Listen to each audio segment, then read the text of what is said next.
Welcome to your source for research, innovation, news, insights, and commentary.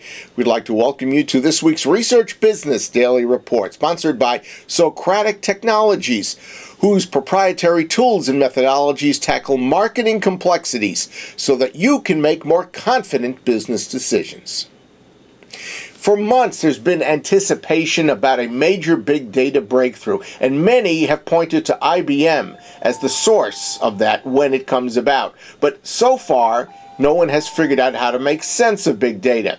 But IBM has opened a new accelerated discovery lab in San Jose, California, where it's going to equip experts from several important fields, namely drug discovery, social analytics, and the industrial internet, with the data and tools they're said to need to make new discoveries. So perhaps we're getting closer to that epic moment when we can openly discuss big data, the solution.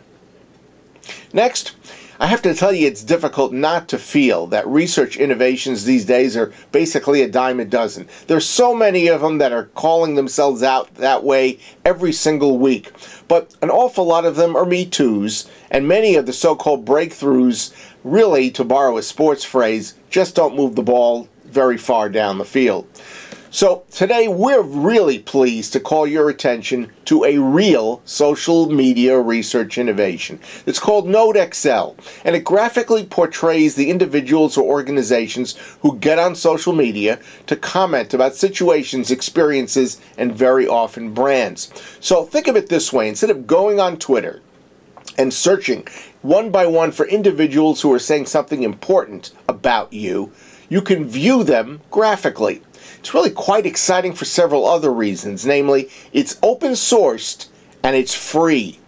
We Skyped with one of its three creators, Mark Smith. Now, his comments extend over 7 minutes, but I'm quite sure you're going to want to revisit them several times to make sure you capture everything that he has to say.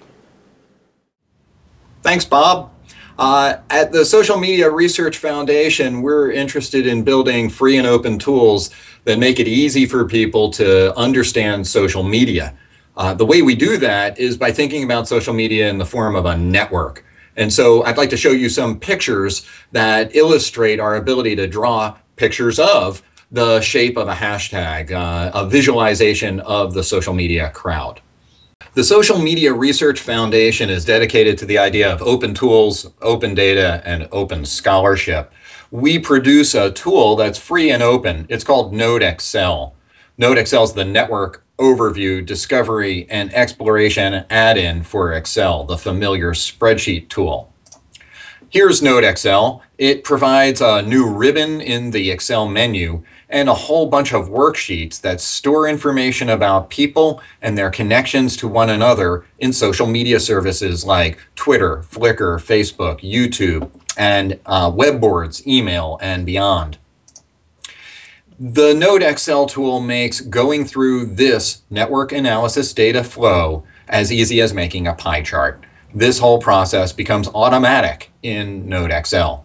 We make it easy to get to data in social media from a variety of sources. We make it easy to store it, analyze it, visualize it, and publish it so that you can share an insight into network graphs with others.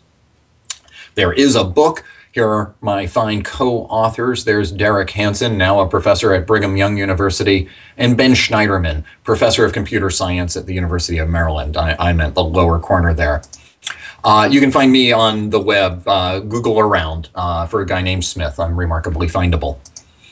When we look at these network maps, though, we're going to be looking for certain kinds of shapes. There are a few shapes that jump out, like the hub, the person with the many or the most connections in the graph. But hubs are, while important, not the only kind of important position you can occupy in a network. It's possible, for example, for somebody to have just 2 connections and have those connections be far more valuable than someone with, say, 200. How could that be? Well, your connections might make you the bridge. If you're the only connection to another group, those 2 connections, one to your primary group and the other to the secondary group, those connections might be the most valuable connections there are. So bridges and hubs, those are 2 kinds of shapes. We're also interested in the islands, the people with no connections. They may seem unimportant, but they actually play an important role, particularly for brands. So when we look at these maps, and we've now looked at a few million of them for a variety of topics over now 3.5 years, what we find is that there are 6 different kinds of networks, 6 different kinds of crowd shapes that people form when they make choices for themselves about who to reply to and who to mention in Twitter. This pattern is the polarized pattern, the first of our 6. It's when 2 groups of people talk about the same thing, but do not talk about it to each other. This pattern may seem common, but in fact, this is relatively rare. People don't form the polarized pattern except in often political topics. And even then, it tends to be more common in American topics than it is in foreign topics. But this pattern is completely different from this pattern, the in-group pattern, one where there are really no divisions, where nobody stands on the sidelines. Almost everyone knows everyone. This is the map of people talking about managing social media, community manager chat. It's a very in-group kind of topic. Professional associations and various kinds of technical topics often form an in-group pattern. But topics that are more public, that appeal to many people, let's say a brand. In this case, the brand is Lumia, the mobile phone from Microsoft and Nokia. Lumia is a brand and people talk about it, but when they talk about it, they often don't talk to each other about it. These rows of individuals with no connections, they are brand mentioners. And this pattern is very common when we're talking about a public topic, a brand. People tend not to talk to each other about it, even if they are mentioning it in social media.